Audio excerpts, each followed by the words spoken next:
Hello, beer tubers, and welcome to another beer review with me, Peter, the Master of Hoppets. Today, joined by Henrik, the General Goose.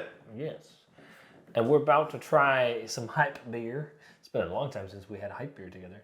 It has. But we're trying some Medianoche. Have you tried any Medianoches I at think NBCC? I think I've tried it at MBCC, and I think I've tried it while you guys have probably been reviewing something, but I haven't been on the sideline. Yeah. So I just got a little taste. Yes. So Rich beer. rich beer. But this is the 22 Medianoche Reserve. Oh yeah. So, and there's still a little bit more in the bottom actually. So, 22 vintage of this stuff. This is one of the highest rated Medianoches that came out last year. And it's similar in concoction to something like Starry Noche. But I think the focus here is also blending barrels. So this 22 release is a blend of Imperial Stout aged for 21 to 30 months in barrels. And the barrels were, let's see here. Oh, it's hard to read. Oh, I can smell that. 19-year-old Elijah Craig bourbon barrels. Wow, those are some old barrels. 15-year-old Sazerac rye whiskey barrels. 13-year-old William Heaven Hill bourbon barrels. And 10-year-old Forester Birthday bourbon barrels. And then after aging and blending together everything, they aged it on coconut that's raw, and also toasted coconut, vanilla beans, roasted cacao nibs, and cacao husks. So vanilla, chocolate, coconut. Coconut is one of my favorite adjuncts in stouts. Yeah. So, and as we talked off camera quickly, this is the real deal when it's these guys. Look at nothing fake in here. No. Look at It's that. artificial. And that's just no head. I mean, when this poured out, it was so thick. Is there any carbonation in this? Yeah. Oh man, I can smell it swirling it in the glass. Oh, just look how it stains. It just coats the glass. Yeah. You want a dessert. This is a dessert. That looks nuts. It's just thick and rich and black. Do you want to check out the aroma? Yeah, let's do it. Oh, that's like wow, that smells awesome. I haven't had a beer like this in a long time. That's like freshly baked chocolate cake. Really rich chocolate cake. It is brownie batter, fudge, and abundance of toasted coconut. Like there's so much coconut. Drømmekage. Yeah. It's like the chocolate drømmekage. Oh my lord, this smells good. And there's so much bourbon. Like so much barrel too. Yeah. Like it's crazy. It also seems like with these adjunct beers, you need to age sometimes in barrels longer as well for the adjuncts to not outshine the barrel. Also, there's a hint of that spicy rye. Yeah. Yeah, and it's not boozy at all. No, got a lot of vanilla there, like vanilla custardy kind of aromas almost. And, but also slightly dark fruity. A little dark fruity and also a little bit of like sweet licorice. Yeah, and roasty and coffee. But it's huge on the adjuncts and barrel. I mean, just judging by the aroma alone, I can see why people went nuts for this. I'm it's on and off with me with these huge pastry stouts, but when it's like this, it's like you can't help but smile. No. I mean, this smells outrageously good. Should we? Yeah, I can't wait. Let's try it. Cheers.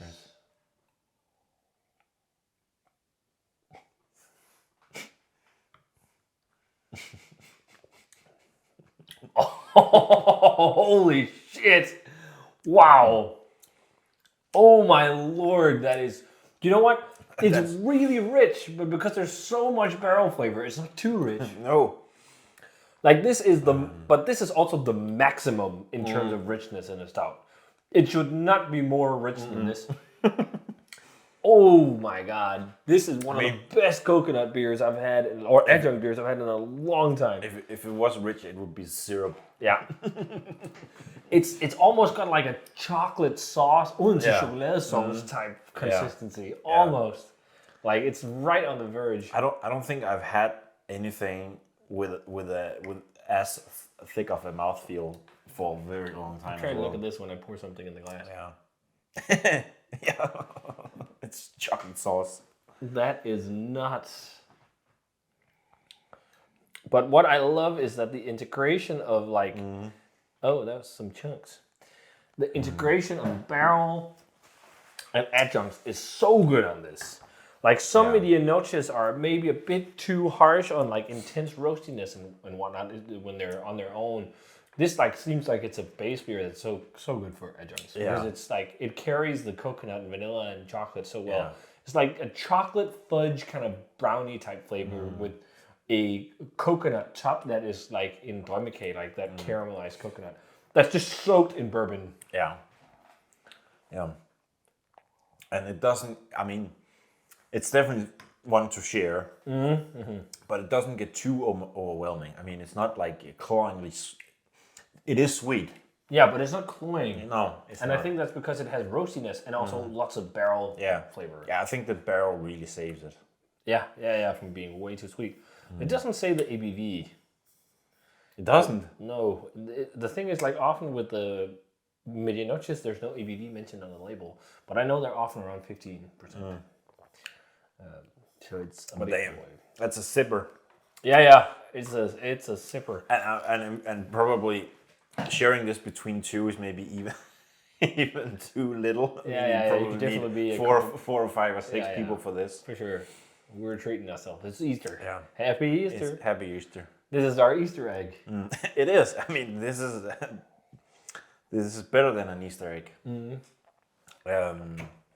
That's probably the best coconut forward beer I've ever had, and most likely will have. Yeah, I mean, for me, it's really up there, close to something like Blessed from Anchorage. That's also crazy insane. But I think I like this one a little bit more. I think it has more layers, but it also has more adjuncts. I think I can't remember all the adjuncts in Blessed, but I think this is better. And also, I love the integration of that rye barrel. It's like not all just fudgy bourbon sweetness. There's definitely also like some spicy nuances and some minerality almost that gives some edge with like dark fruit and almost tobacco and licorice, as you said, in these things. Yeah. That's, I think, more base beer. But that spicy, sharper flavor you get from rye whiskey, there's something of that in there that also makes it like not too cloying.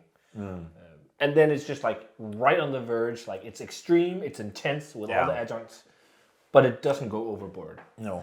Because there's definitely there's a version of coconut, something Medianoche, with so much coconut that the fat in the top of the bottle coagulates. Yeah. And then when you open it, you can't pour it out. You have to like stab the bottle. Coconut milk. Yeah, it's just nuts. That's not the case here, luckily.